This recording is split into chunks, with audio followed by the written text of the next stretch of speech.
The boardroom was buzzing with the usual mix of tension and pretension. Executives whispered behind polished mahogany tables, their eyes flicking between charts, laptops, and the towering presence of the CEO, a woman whose reputation for ruthlessness was as famous as her charm. Today, however, something different lingered in the air, a subtle tension that promised chaos rather than order. It started innocuously enough. The CEO, known for her sharp wit and merciless humor, leaned back in her leather chair, swirling a glass of water with casual elegance. She glanced around the room, her eyes alighting on the single dad sitting quietly at the far end of the table. He was new, unassuming, the kind of man whose presence didn't scream power or wealth, but instead whispered reliability. Perhaps that's why she singled him out today. Honestly, she said with a half-smile, if anyone here wanted to sweep me off my feet, now would be the perfect moment to say it. A ripple of laughter followed, some nervous, some forced. It was one of those moments where everyone knew she was joking, but no one was quite sure if the joke was safe. She leaned forward, her tone playful but sharp. Come on, don't be shy. Marry me. Let's make this boardroom marriage official. The words hung in the air like a storm cloud. A few executives stifled giggles, while others raised eyebrows so high they nearly touched the ceiling. The single dad, however, didn't laugh. He didn't flinch. He just looked at her steadily, as if weighing every syllable of what she'd just said. There's a kind of silence that isn't quiet. It presses against your chest, makes your lungs work harder, forces every heartbeat into awareness. That silence filled the room now. The CEO, expecting a witty retort, a blush, or at least some nervous chuckle, instead got something completely different. The single dad leaned forward slightly, his voice calm, measured, but carrying a weight that made every ear strain to hear. I don't believe in joking about marriage, he said. The words were simple, but in the cold, glossy boardroom, they landed like thunder. Some of the executives froze mid-breath. The CEO blinked, a faint flicker of surprise crossing her face before she composed herself. Oh, and why not? She asked, her tone light but tinged with curiosity. Because marriage isn't a punchline, he replied. It's a promise, a commitment. Something sacred, not a way to get laughs at a meeting. His eyes held hers, steady and unwavering, and suddenly the room felt smaller, as though every wall was leaning in to listen. There was a moment, just a heartbeat, where it seemed the CEO's carefully curated armor might crack. She was used to controlling the room, to commanding laughter, nods, admiration, even fear. But this man, this single dad who had quietly navigated life's tougher battles without fanfare, had done something unexpected. He had disarmed her. Not with charm, not with flirtation, but with honesty. The tension was almost unbearable. One of the younger executives tried to chuckle, to break the silence, but it fell flat. The CEO leaned back, a slow, deliberate smile forming. It wasn't a smile of victory, it was a smile of intrigue, maybe even admiration. Well, she said finally, her voice lower, more genuine than it had been moments before, you certainly know how to stop a room. He gave a slight nod, not smug, not apologetic, just calm. I believe words matter, he said simply. And promises, even more so. The rest of the boardroom seemed to exhale all at once, as if realizing the atmosphere had shifted. The CEO's joke, which had once been a tool of dominance, now seemed hollow, almost frivolous. And the single dad? He remained seated, unshaken, proving in one simple statement that integrity often speaks louder than bravado. In that moment, no one could have predicted what would happen next. The CEO, who was used to having every room bend to her will, now had to confront a reality she rarely faced, someone who could challenge her not with aggression, but with quiet conviction. The boardroom, once a theater for her control, had become a stage for a subtle but undeniable shift in power, and it all started with 3 words that were supposed to be a joke. And just like that, the single dad had everyone's attention. Not because he sought it, but because he had shown that true confidence isn't about commanding the room. It's about standing firm in your principles, no matter who's watching. The hum of the air conditioning suddenly seemed louder, more intrusive, as the CEO leaned back in her chair, processing the audacity of his words. For decades, she had ruled boardrooms with a mix of charm, wit, and an almost uncanny ability to read people. Yet here was a man, quiet, unassuming, and entirely unexpected, who had turned her own game against her. She had intended the "marry me" line as a harmless joke, a moment to lighten the stifling atmosphere. Instead, it had become a mirror, reflecting her own tendencies to mask seriousness with humor. She studied him closely now, trying to understand the source of his calm. His face was composed, his posture relaxed but firm, as if he had faced storms far harsher than corporate banter and come out unshaken. In a room full of high-powered executives, where every gesture was scrutinized and every word calculated, he was a riddle. And riddles intrigued her. "What do you mean? You don't joke about marriage?" she asked again, her tone sharper this time, laced with genuine curiosity. There was no mockery in her voice now, only the spark of someone used to getting the answers she wanted, and not getting them. He leaned back slightly, crossing his arms in a subtle gesture of confidence. "Marriage is a promise, not a punchline," he repeated, as if reinforcing a principle he had lived by for years. "It's something you honor with every action, every word. You can't throw it around for laughs and then pretend it doesn't matter." A few of the executives exchanged uneasy glances. The silence hung heavier than before. Even the usually bold CFO, who had been ready to make a joke himself, found his voice caught in his throat. The single dad's calm had a strange authority, one that didn't rely on status or wealth, just integrity and conviction. The CEO's smile was now thoughtful, no longer playful.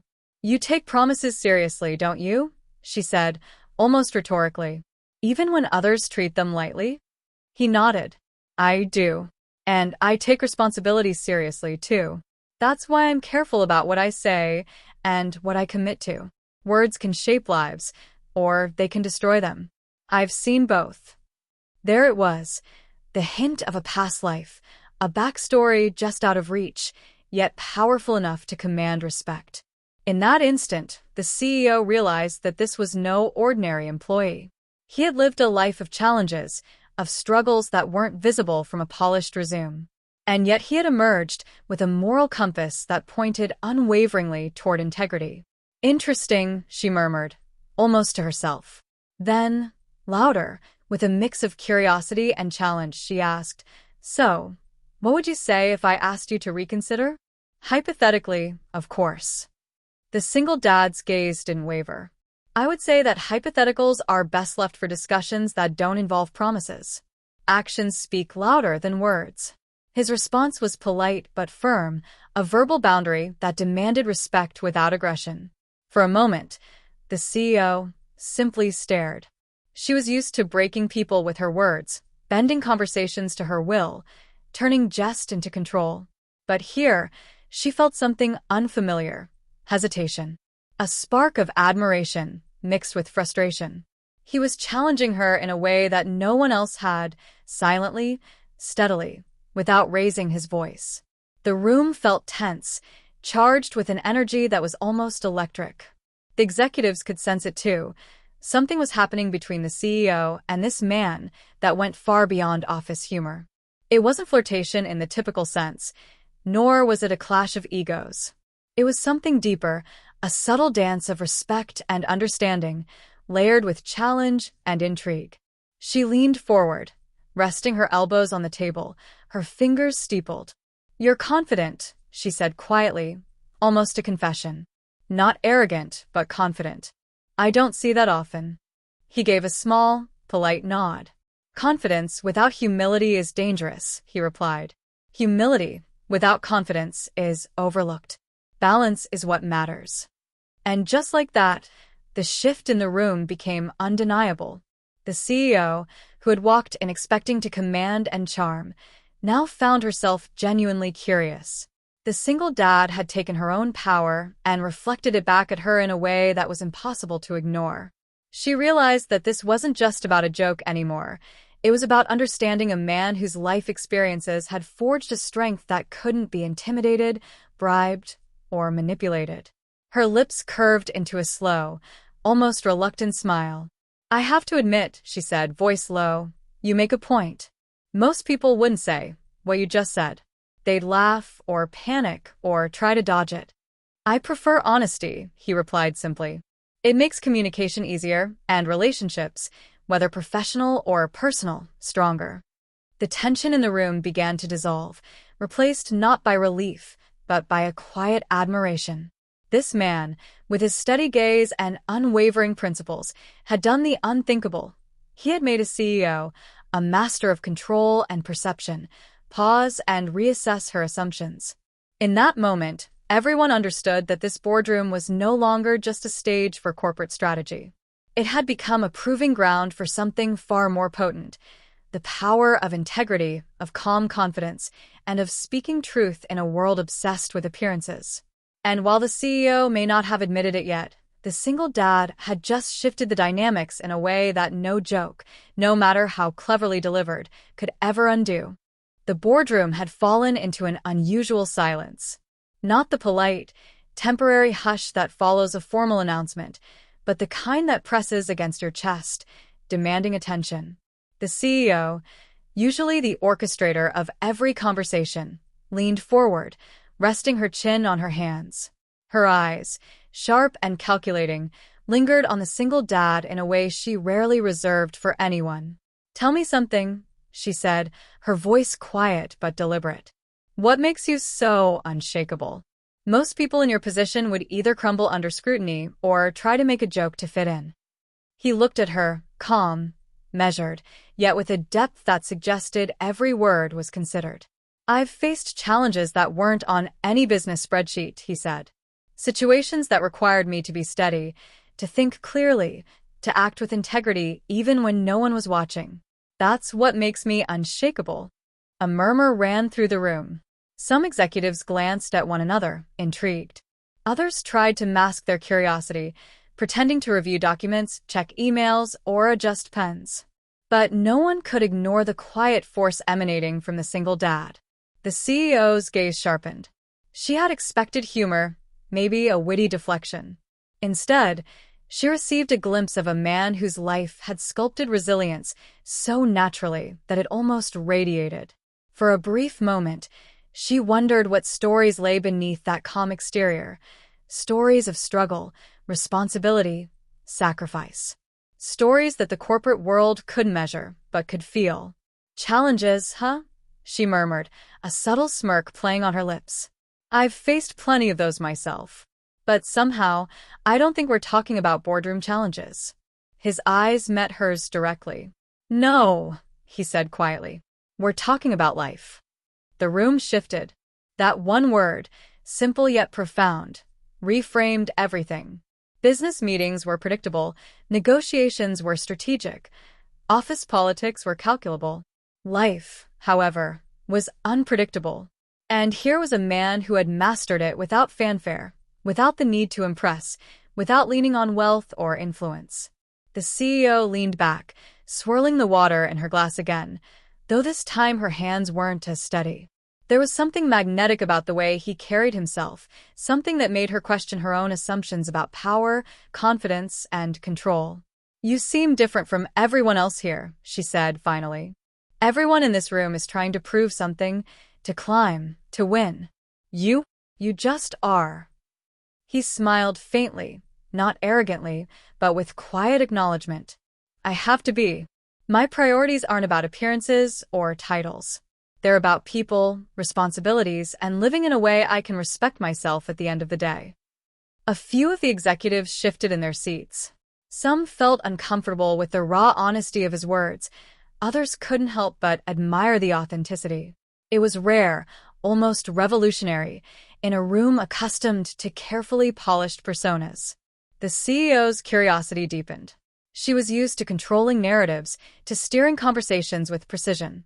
And yet here she was, unexpectedly unprepared, caught off guard by someone who refused to play by the usual rules.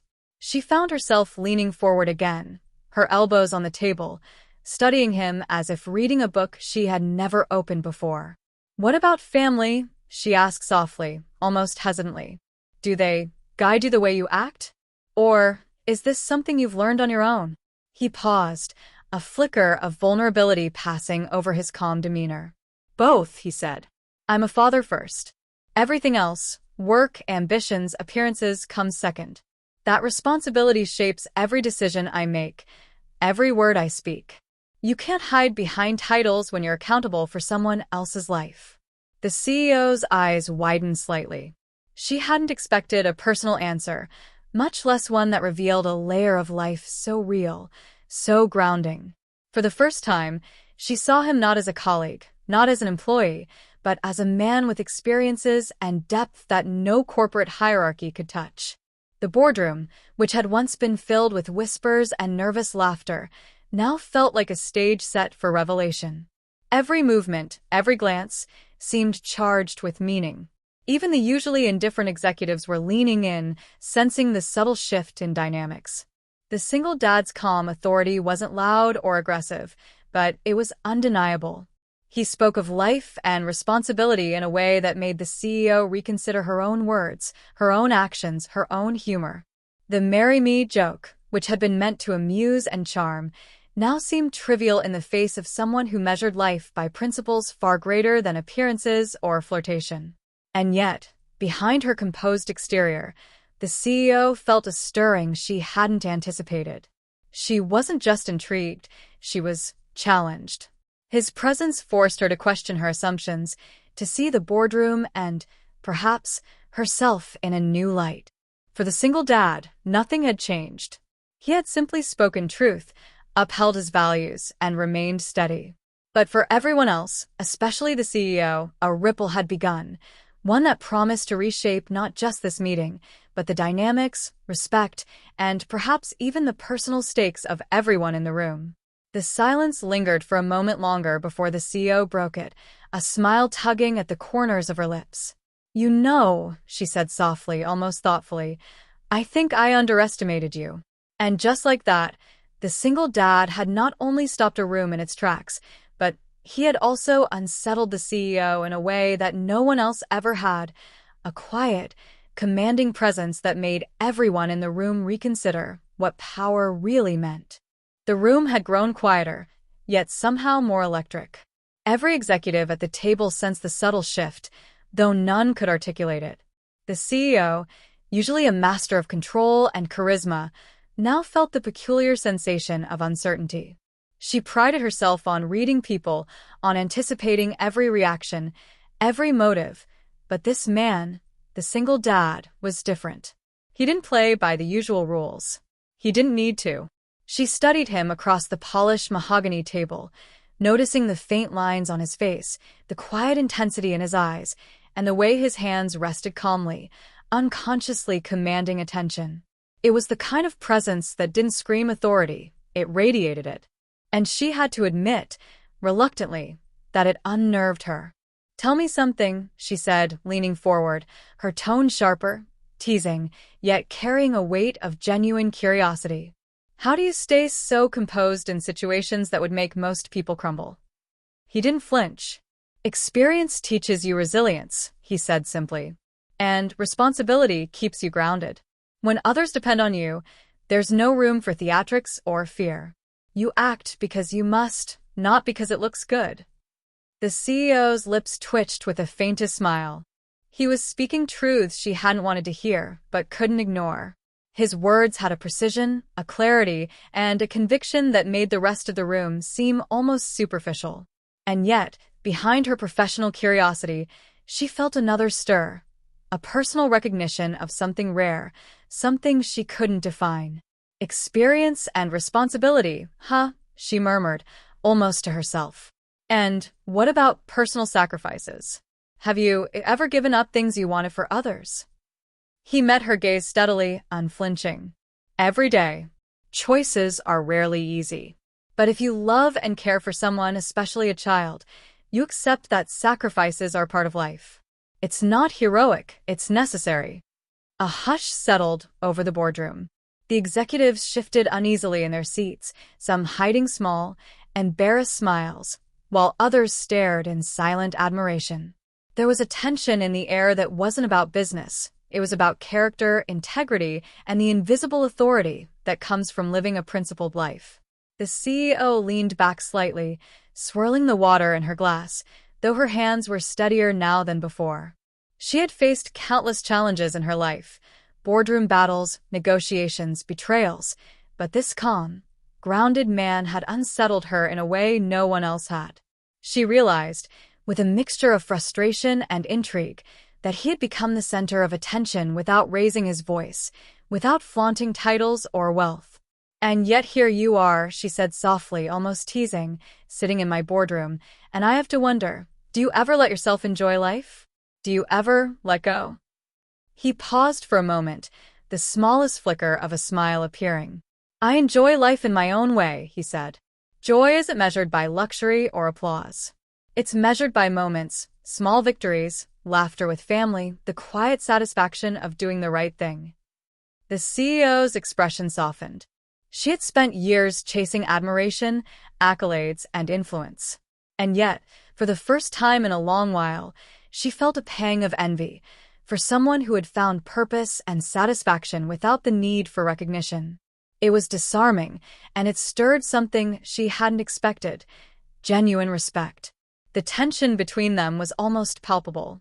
She, accustomed to commanding rooms, to directing conversations, now found herself drawn into his orbit, curiosity mingling with something far more personal, something she hadn't admitted even to herself. "You make it sound simple," she said, almost laughing softly. "But I know it isn't. I know life isn't that straightforward." He shook his head gently. "It's never simple. But it's clearer when you know your priorities. You know what matters and what doesn't. Everything else fades." A sudden quiet fell over the room. Even the chatter of chairs and rustling papers seemed to stop. The CEO leaned forward, eyes locked on him, recognizing the power in his restraint, the strength in his honesty, and the magnetism of someone who could command respect without demanding it. For the first time in years, she felt challenged, not by competition or threat, but by integrity, by quiet authority, by a moral clarity that left her both intrigued and unsettled. She realized she was watching a man who could stop a room with nothing more than truth and presence. Then, without warning, she allowed herself a moment of daring, a private, impulsive thought that she had never allowed in the boardroom before. She wondered what it would be like if that calm, unshakable man were not just a professional presence in her life, but something more personal. Her own joke, the "marry me" line, suddenly echoed in her mind, not as humor, but as a question that no one had expected to confront seriously. The single dad, unaware of her internal dialogue, simply sat with quiet composure. But the CEO knew one thing: the dynamic had shifted irreversibly. The room that had once been hers to command was no longer simply a boardroom. It had become a stage where principles, character, and perhaps even unexpected emotion were the true players. The executives sensed it too. Something had changed. The joke had become serious. The room, once filled with routine professionalism, now trembled with tension and anticipation. And in the center of it all, the single dad sat, calm, steady, and unknowingly holding the power to redefine the rules of the room and of the CEO's heart. The boardroom seemed to hold its breath. Every eye was on the CEO and the single dad, as if the world outside had melted away and only this moment existed. The tension, which had been simmering for the last hour, had reached a point where it could no longer be ignored. The CEO, ever composed in public, felt an unfamiliar flutter of vulnerability. She had always controlled rooms, conversations, and impressions, but here, she was caught off guard, confronted not by aggression or wit, but by honesty, calm, and conviction. She leaned forward, her gaze locked on his. The "marry me" joke, once casual, playful, inconsequential, hung between them now like a question mark that demanded a real answer. The room was silent, the executives frozen in anticipation, sensing that something monumental was about to unfold. "So," she said, her voice lower, almost daring, "you've sat quietly through my little game of humor. You've spoken about life, responsibility, integrity. Now, tell me, what would you say if I asked you, seriously, what you think of me? The single dad's expression didn't change. He didn't laugh, stumble, or flinch. Instead, he leaned back slightly, folding his hands calmly, and met her gaze with unwavering steadiness. The weight in the room grew heavier, charged with expectation.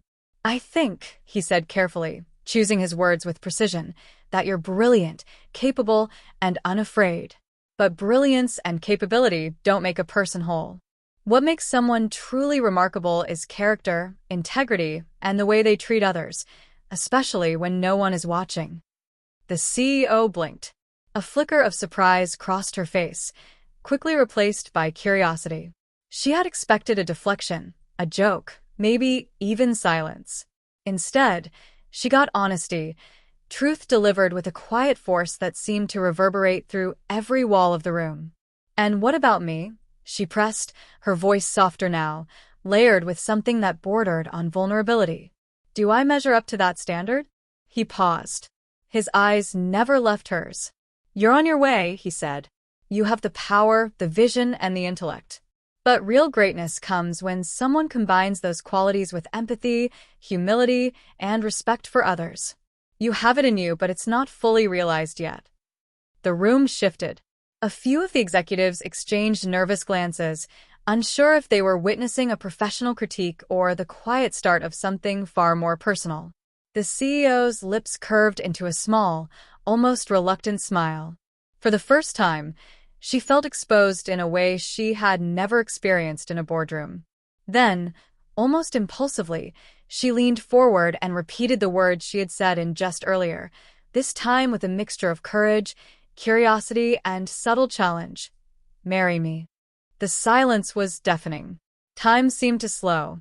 Every person in the room felt the weight of her words, the audacity of the moment, and the anticipation of the single dad's response. No one breathed. No one dared move. The single dad considered her carefully, the faintest smile touching his lips. He could have deflected, joked, or ignored the statement, as many might have. But he didn't. He spoke with the same calm integrity that had defined every action in the room so far. "I don't make decisions lightly," he said, his voice steady, deliberate. "Marriage isn't a game, and it isn't something to rush into. But I will tell you this." He leaned forward slightly, his eyes locking with hers, every word carrying the weight of truth. "If we are ever meant to explore this, it would be with honesty, respect, and partnership. Nothing less. And it would have to start with understanding each other completely. No games, no jokes, no assumptions." The boardroom erupted, not in laughter, not in applause, but in stunned silence filled with admiration and disbelief. The CEO, for the first time, felt the full impact of being met not with charm, but with unwavering principle. Her challenge had been answered with respect, honesty, and power, delivered without theatrics, without intimidation, and without a trace of arrogance. She leaned back, a slow smile spreading across her face. This was a man who had stopped the room, stopped her, and done it effortlessly. She realized that the dynamics had shifted entirely. She had tried to command, to test, to provoke, and yet he had remained unshakable, proving in a single answer that true authority wasn't about titles, power, or charm. It was about integrity. And somewhere in that realization, a spark ignited, subtle, undeniable, and wholly human. The CEO, ever confident and composed, felt an unexpected thrill of admiration, curiosity, and connection. She had found in him a man who could match her wit, challenge her intellect, and anchor her in ways no one else could. For the single dad, nothing had changed externally. He had spoken his truth, held his principles, and maintained his calm. But internally, he recognized the shift too. The room, the CEO, and the energy between them had changed irreversibly. Respect had become mutual. Curiosity had become fascination. And what had started as a careless joke had evolved into something charged with possibility. The executives slowly exhaled, realizing they had witnessed more than a moment of humor. They had witnessed a masterclass in integrity, courage, and subtle power. And the CEO? She leaned back, her smile lingering, her eyes thoughtful, and perhaps, just perhaps, she silently acknowledged that this was a man who could challenge her, inspire her, and stop her world cold, not with theatrics, but with a single, unshakable answer. In the end, the "marry me" joke had transformed into a turning point, a moment where humor met honesty, authority met principle, and a single dad proved that true power lies not in control, but in the courage to stand firm in one's truth. The room was no longer just a boardroom. It had become a stage for revelation, respect, and the quiet beginning of something neither the CEO nor the single dad could have anticipated, but both would never forget.